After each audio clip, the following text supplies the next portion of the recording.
દશામાના વ્રતનો આજે ચોથો દિવસ છે ને ચોથા દિવસે દશામાનો થયો સૌથી મોટો ચમત્કાર દોસ્તો। તો આપણે એના વિશે ચર્ચા કરવા જઈ રહ્યા છીએ, પણ એ પહેલાં તમે દશામાના સાચા ભક્ત હોય તો એક લાઇક ને કમેન્ટ કરીને જરૂર બતાવી દોસ્તો।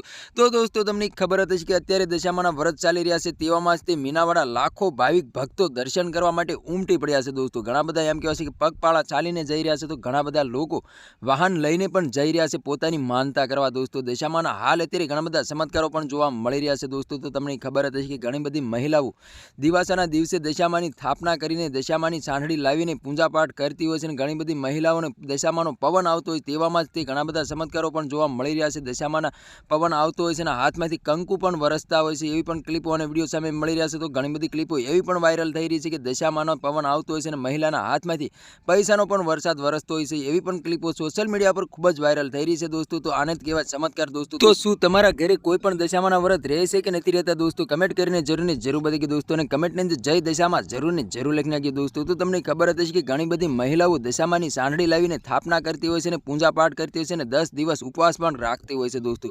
તો ઘણી બધી મહિલાઓ એમ કહેવાય છે કે ઘેરે પૈસા ન અટકતા હોય છે, ઘેરે બાજણ થતી હોય છે, તો દશામાના વ્રતની માનતા કરતી હોય છે કે આવનારા વર્ષોની અંદર અમારા ઘરે સુખ સંપત્તિ મળે, તો હું આવનારા વર્ષોની અંદર દશામાના વ્રત રહીશ। તો દોસ્તો આને જ કહેવાય ચમત્કાર દોસ્તો। તો તમને ખબર હતી કે દુખિયાના બેલી દશામાં છે, અને દશામાં એમ કહેવાય છે કે દશા વાળી દે તો વાળી દે, નકર દશા બેહાડી હોત અને ઈદ તે પોતે દશામાં છે દોસ્તો। તો તમારા આના વિશે શું કહેવું છે કમેન્ટ કરીને જરૂર બતાવી દોસ્તો, અને અમારી ચેનલમાં નવું તો ચેનલ સબસ્ક્રાઈબર કરવાનું ભૂલશે નહીં, તેથી કરી આવનારા વિડીયો તમારા માટે લાવતો છું દોસ્તો। તો આ તો આજનો વિડીયો ગેમ લેક્ચર ફરી બીજા વિડીયો મળી, તબ તક કે લીએ જય હિન્દ જય ભારત, મળીએ બીજા વિડીયો તબ તક કે લીએ બાય બાય।